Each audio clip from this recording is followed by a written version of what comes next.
Estimada doctora Lourdes González Romero, apreciados compañeros, todos ustedes reciban nuestro cordial saludo. Quienes integramos el grupo E del tercer semestre de la carrera de Derecho en línea paralelo C5, tenemos a bien exponer el tema la personalidad de cambios psicológicos que llevan a cometer crímenes en casos penales. Nuestro grupo está integrado por los estudiantes Crespo Arango Luis Eduardo, Fiallos Avilés Stephanie, Matamoro Delgado Jefferson Roberto, Montalbán Freddy Mauricio, Pérez Manso Orlando Agustín y Rodríguez Camposano Pedro Iván. Introducción. Al hablar de personalidad estamos hablando de las personas, de su característica, de su forma de ser. Por ello que en el presente trabajo se va a destacar el tema de la personalidad en las personas, siendo esto un factor importante dentro de cada ser humano, ya que de ello determina los diferentes rasgos que podemos describir en nosotros. El comportamiento humano como criminales y asesinos a lo largo del tiempo, la serie ha despertado un gran interés y tiene aún más protagonismo en la sociedad actual, que vivimos a través del medio digital, de la tecnología, así como de medios bibliográficos, prensa, cinematografía o televisión, lideran las masas y dejan este tipo de delincuentes donde su forma de actuar es violenta. Siendo este el objetivo de estudio de diversas ciencias y disciplinas, como la psicología, las neurociencias, la sociología, que sus aportes a través de la investigación permiten de alguna manera descubrir los diversos factores que pueden existir en el desarrollo humano. Si bien la personalidad puede prescindir o determinar de alguna manera cómo nos comportamos en diversas situaciones, no podemos pretender de ser un 100% precisos. La complejidad humana de los muchos factores que influyen en nuestro comportamiento hacen que sea imposible identificar un solo predictor del comportamiento. Desarrollo.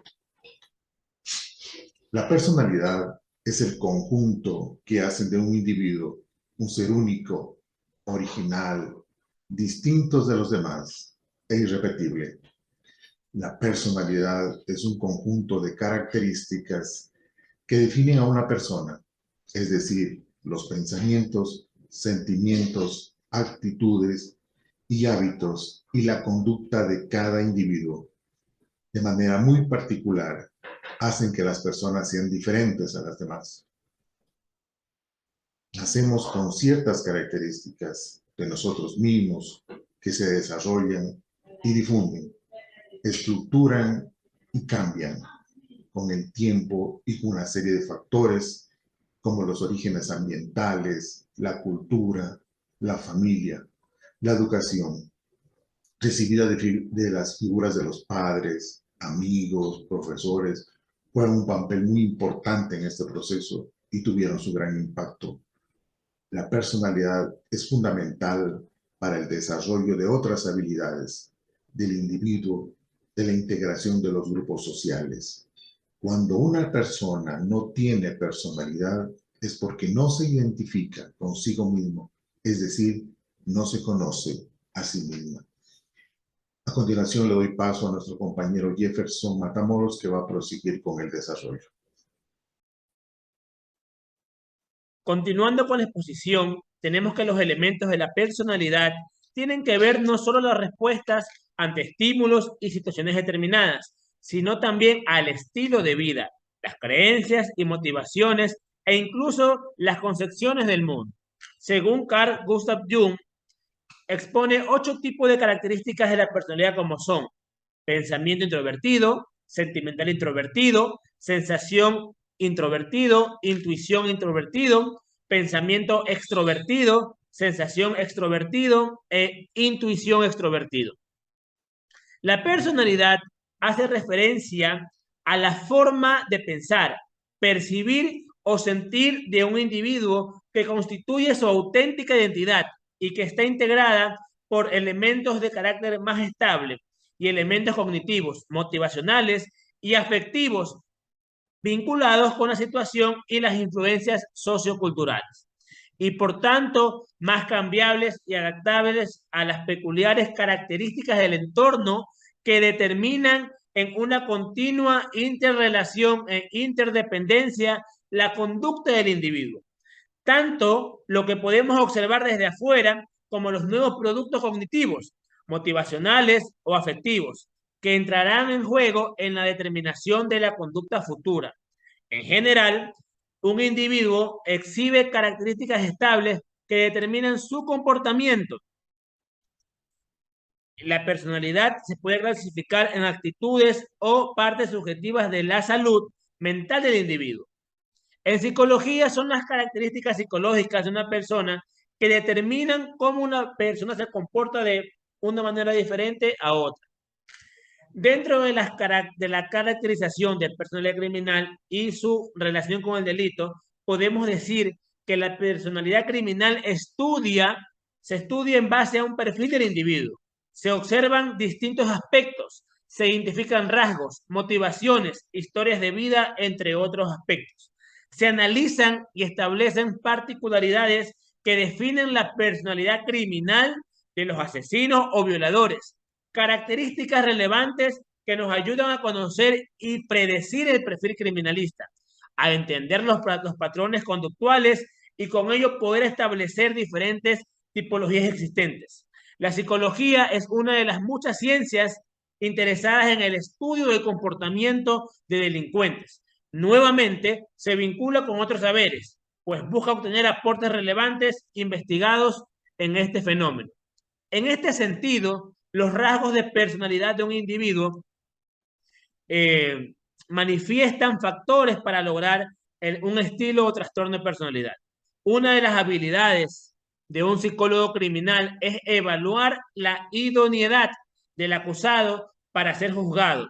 Se debe evaluar si el individuo fue capaz de comprender la comisión del delito que se le imputa y si fue lo suficientemente competente para comprenderlo en el momento del delito. A continuación, vamos a detallar las ramas de los rasgos de personalidad de una persona criminal. Dentro de los rasgos de personalidad podemos decir que está el egocentrismo, la habilidad afectiva, indiferencia afectiva, la agresividad. En los rasgos cognitivos encontramos una baja autoestima, atribuir la responsabilidad de su comportamiento a otras personas, sentir que el mundo es propio de beneficio, distraerse con facilidad, mostrar extrema confianza en sí mismo, pereza en el ejercicio de pensamiento crítico, incapacidad para demorar gratificaciones, interpretar el mundo como un lugar hostil, escasa capacidad de empatía. En los rasgos de comportamiento encontramos bajo autocontrol, ansiedad, impulsividad, insensibilidad, alta tendencia a tomar riesgos, visión cortoplacita, aislamiento, ansiosos, rebeldes e impacientes, necesidad de aprobación, poca tolerancia, insatisfacción y frustración. Eso es lo que podemos encontrar en los rasgos del comportamiento. El sujeto delincuente, psicópata criminal o persona con conducta antisocial, como se la quiera llamar, es una persona enferma, la cual a través de la conducta de agresión que presenta, lo único que está haciendo es manifestando su enfermedad psicológica. Por lo tanto, en la medida en que nosotros nos planteemos, el sujeto deberá tener otra conducta. El sujeto deberá reprimir sus impulsos al realizar determinada conducta.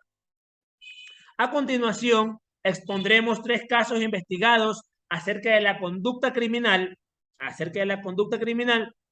en las personas, basados en hechos reales que tienen su caracterización psicológica para cometer los hechos delictivos. Gracias. Continuando con la exposición, en esta segunda parte vamos a exponer 3 casos relevantes que se han dado en la sociedad en diferentes países. En el primer caso que vamos a exponer, lo hemos denominado la necesidad. Dentro del presente caso, este caso se trata de un juicio en donde las partes acusadoras, pública y privada, tipificaban los hechos como homicidio y asesinato respectivamente, junto a otro delito de robo consumado con violencia y un tercero de daños. Inicia el caso que la noche de los hechos le había sido impuesta una multa de tráfico cuando circulaba con su novia en una motocicleta, que este hecho le creó una gran turbación al pensar en cómo hacer frente a tal suma de dinero que fue impuesta como multa, y sobre todo al temor desmedido que su padre se enterase y que habría sido multado. Como consecuencia de aquello, le retiraron la motocicleta para poderle aplicar otro castigo por parte de la policía. En la declaración, en el juicio, indica que luego de dejar a su novia en su casa, se dirigió al cuartel de la Guardia Civil en busca de un amigo, cuyo padre era policía, intentando que se le retirase la sanción. Al no localizar a este amigo, se marchó hacia su casa y aparcó la moto en su garaje. En ese momento entró la víctima y como quiera que todavía se hallaba obcecado y obsesionado por tal sanción, se abalanzó sobre la joven, intentando arrebatarle el bolso con el único pensamiento de que tal bolso podría significar solución a su problema. Que de forma sorpresiva para él, la víctima se resistió ante el intento de robo y forcejeo, cayendo ambos al suelo. Una vez en el suelo, como aquella no paraba de gritar, cogió una cuerda cercana y la estranguló. Tras este hecho, aumentó su estado de excitación y solo pensó en ocultar todas las pruebas que habían quedado. Para ello salió del garaje, encontró un recipiente de plástico y se dirigió hacia una gasolinera próxima para comprar unos 2 litros de gasolina. Durante el trayecto afirmó claramente y en varias ocasiones se fue deshaciendo de las pertenencias de la víctima durante el camino. Ya de regreso al garaje, entró y arrastró el cuerpo de la víctima, introduciéndolo de nuevo en el vehículo. Posteriormente, roció el cuerpo de gasolina y con él le prendió fuego. Como consecuencia de la explosión, en la primera instancia él resultó herido, que finalmente se despojó de sus ropas quemadas y salió casi desnudo a la calle y las tiró en un contenedor y se marchó a su casa.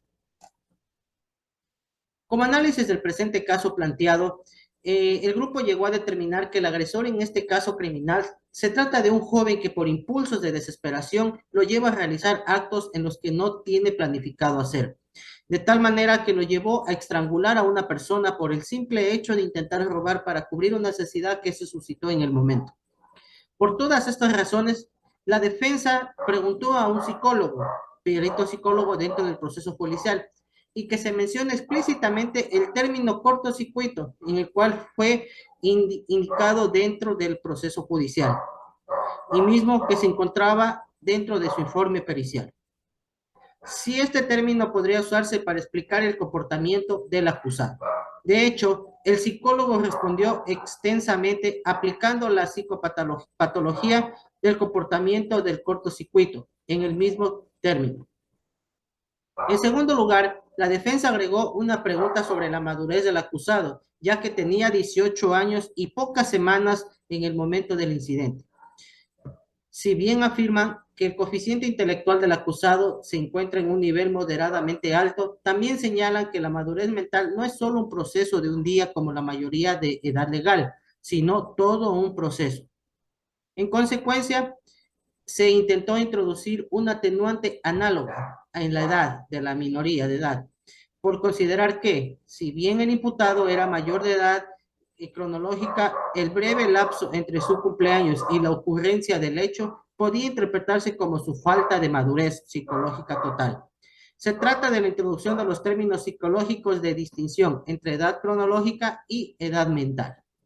Finalmente, se pidió más explicaciones sobre el miedo del acusado, su terquedad cuando lo encontraron y sus acciones fueron puramente arrebatados y la anticipación ante el peligro.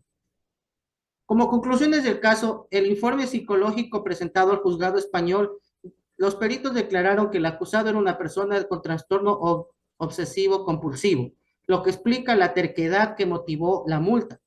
Afirmaron que la conducta del imputado solo podía explicarse por un breve cambio en el estrés que provocó la multa de tránsito.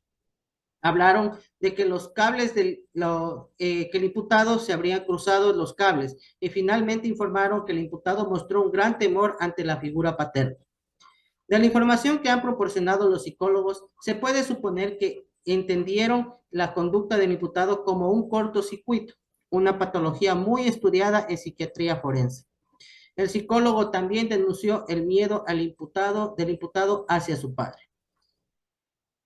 Continuamos con la exposición, con el segundo caso con el compañero. Muchas gracias. Caso penal número 2, denominado El Niño del Terror. Describiendo los hechos.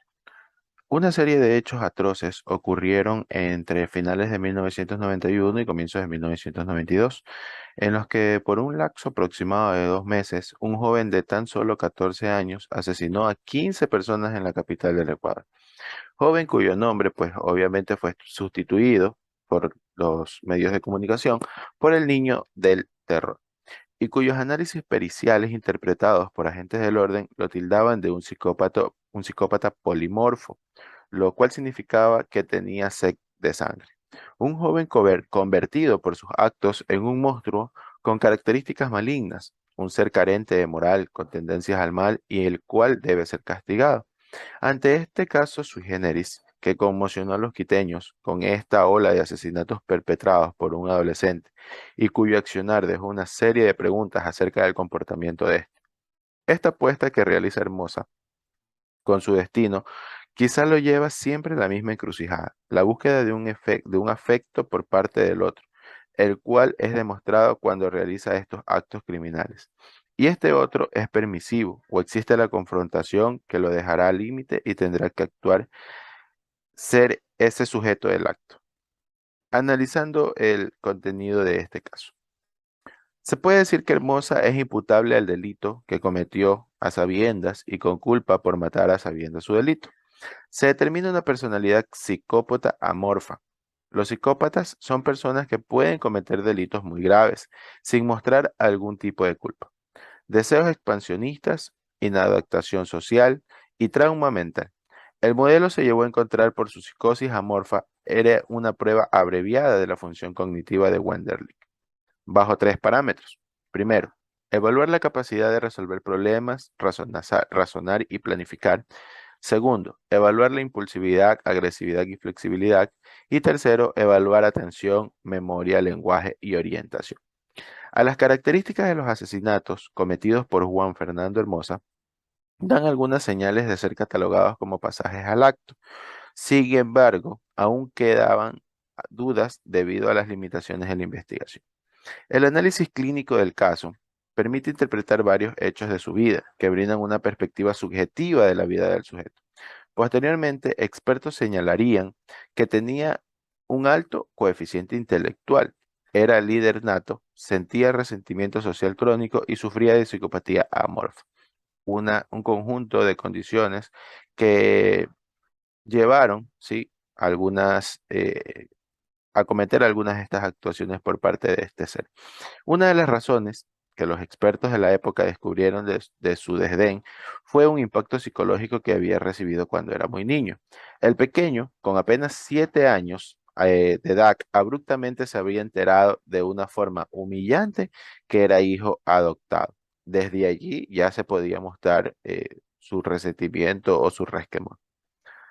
Como conclusiones del caso, acontecimientos de la vida de Hermosa, narrados por familiares, policías y por él mismo en entrevistas periciales y para reportajes de la época, permiten ubicar un hecho en su vida previo a los homicidios cometidos entre el 91 y 92, que según la teoría psicoanalítica tiene una alta posibilidad de ser catalogado como un pasaje al acto. Este hecho vivido en la infancia y posible fundador de un sujeto del acto permite entender los subsecuentes actos violentos presentes en su adolescencia con desenlaces fatales y lamentables. Caracterizado por un comportamiento errático, demasiado emocional o dramático, emocionalmente inestable e impredecible, aquí se destaca el trastorno antisocial de Hermosa, la disonancia social. La característica principal de antisocial es la violación de las normas sociales sobre el comportamiento legal, de ahí el nombre de antisocial. De esta manera, podemos observar varias características que sustentan que las acciones cometidas puedan ser ubicadas bajo la categoría de pasaje al acto. Una angustia notable por parte del individuo previa a la ejecución del hecho. Un cambio aparente en la personalidad del individuo después de un suceso puntual y la identificación con una etiqueta marcada por el acto realizado. Como último caso, pero no el menos importante, tenemos el caso penal número 3, el psicópata del Alto Hospicio. Hechos. Julio Pérez Silva, conocido como el psicópata del Alto Hospicio, es un criminal acusado de violar y asesinar a adolescentes y mujeres jóvenes entre el año 1998 y 2001 en Chile. Su manera de proceder consistía en atacar sexualmente y golpear en la cabeza con una piedra a las víctimas. Es uno de los asesinos seriales más conocidos en su país y es considerado el más terrible. Actualmente condenado a cadena perpetua por violación y homicidio de 14 mujeres, además de 2 violaciones y un homicidio frustrado. Pérez, al ser detenido, se mostró sorprendido y sin embargo no puso resistencia, ni demostró nerviosismo por ser considerado sospechoso, respondiendo que era imposible, que él no había hecho nada. Luego de lo antes, al reconocimiento de Bárbara, de Marixa y de las muertas positivas en el ADN, asumió el homicidio de 14 mujeres, 11 adolescentes y 3 mayores de edad. Cabe recalcar que el análisis de este caso, el sujeto es una persona manipuladora, tiene la capacidad de engañar, carece de emociones, incapacidades de mantener trabajos estables y obligaciones financieras. Es reconocido también porque carece de autoculpabilidad, diferencia por el daño causado y utiliza otros métodos objetivos que hace a su propia necesidad, que en este caso, ¿no? El asesino en serie deben distinguir el trastorno de personalidad, antisocialidad, por lo que su comportamiento es demasiado violento. Por el contrario, un antisocial es más desorganizado que el asesino en serie. Pero esto no significa que puede ser el asesino en este caso, ¿no? Pero eso significa que no puede el antisocial en esta mención, tenemos que indicar que él no tiene deseo de matar. Lo que hace lo lleva por más que todo por la frustración de algún evento pasado, basándose en el placer sin pensar en un futuro. Aprovechándose en la escasez de recursos y de economía de la víctima, Pérez aprovechó de esas condiciones. Esta clasificación consiste con la naturaleza metódica y la planificación del crimen. Es el resultado de un proceso que incluye la selección de víctimas observados durante unos días para encontrar el momento adecuado para actuar. Esto quiere decir que él trata de desarrollar su manipulación, trata en este caso de visualizar la manera de cómo va a atacar su víctima para no ser reconocido como tal. Las conclusiones del caso: se podría pensar la estructura psíquica de Julio Pérez como un trastorno de personalidad del grupo B, emocionalmente inestable, dificultades para aceptar a las personas, intentando impresionar a los demás con su comportamiento. A la vez, dentro de este grupo puede ser clasificado como un trastorno antisocial, siendo personalidades que sufren o hacen sufrir a la sociedad, con cierto déficit de atención de niño y necesidades de mentir repetitivamente para su beneficio personal o para generar placer. Esto era lo que mencionaba hace un momento, que ya esto viene de trastornos de su juventud. Se trata de poder entender el funcionamiento de la estructura psíquica de un sujeto que se debe tener presente como ciertas conductas del ser humano, ocasionando un daño irreparable ante la sociedad. Se ha visto que el asesino serial es un sujeto que se maneja de diferentes maneras, tiene diferentes personalidades y se considera en ciertos casos que hasta toma o él cree que es otra persona en el momento de actuar de una manera no pensante, por llamarlo de esa manera, ¿no? Se ha visto también que causas y motivos de estos fenómenos criminológicos por los cuales es inadecuado el grave problema que significa a la sociedad. Muchas gracias, compañero. Entre las conclusiones tenemos que la personalidad se puede determinar en las condiciones de la persona. Muchas de las veces como personas determinamos personalidades erróneas, donde juzgamos a las personas sin saber su verdadera personalidad. Es por ello que debemos analizar y acercarse a conocer a las personas para poder determinar una característica propia y elevar un criterio acerca de su personalidad. El estudio de la psicología criminal nos permite que debemos llegar a cometer actos indebidos, estos por falta de conocimiento. Es por ello que a través de la presente investigación se determina que existen personas que inclinan el lado criminal sin conocer su afectación en el futuro, por lo que terminan teniendo una vida llena de perjuicios y en prisión, pagando actos que se pueden corregir a tiempo con el estudio de esta rama. En los casos de estudio se pueden determinar que las personas que son de centro de investigación son personas con rasgos psicológicos muy escasos y en la mayoría con trastornos mentales, porque ya no les importa ni la vida ni las de las otras personas, con tal de cometer actos delictivos, hasta llegar a asesinar. Es por ello que los diferentes estudios y análisis de los profesionales de salud llegan a determinar que estas personas sufren de ansiedad y las personas que no han tenido una infancia con amor y cariño de los padres, es por ello que se refugian en el dolor de otras personas. Todo ser humano debería tener una terapia psicológica en manos de los profesionales, por cuanto en alguna ocasión se tiene pensamientos erróneos que nos llevan a cometer errores. Es por ello que los profesionales psicológicos nos pueden ayudar a determinar nuestra personalidad y encaminar nuestras vidas por un sendero que nos permiten continuar.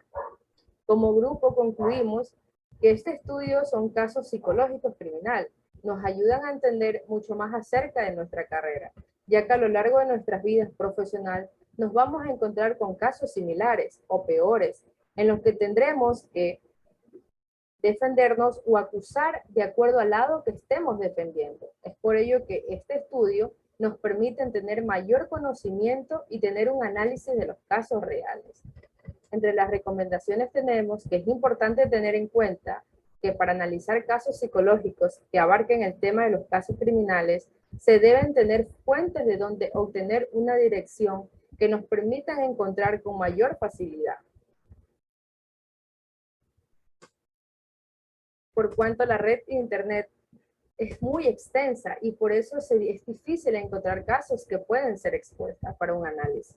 Más aún considero que se exponen en la mayoría de los casos los informes psicológicos que se realizan de los acusados. Considero que la mayor afectación de la víctima para analizar los casos judiciales deben considerar la lectura del inicio y de fin, ya que solo se basa a buscar la parte resolutiva o pericial y no se va a tener noción del inicio de los hechos. Es por ello que la lectura de los casos se debe realizar desde el inicio a la fin, con la finalidad de entender de la mejor manera el origen de los hechos y de una u otra manera entender que por ello le llevó a la persona criminal a cometer los hechos. Muchas gracias, compañeros.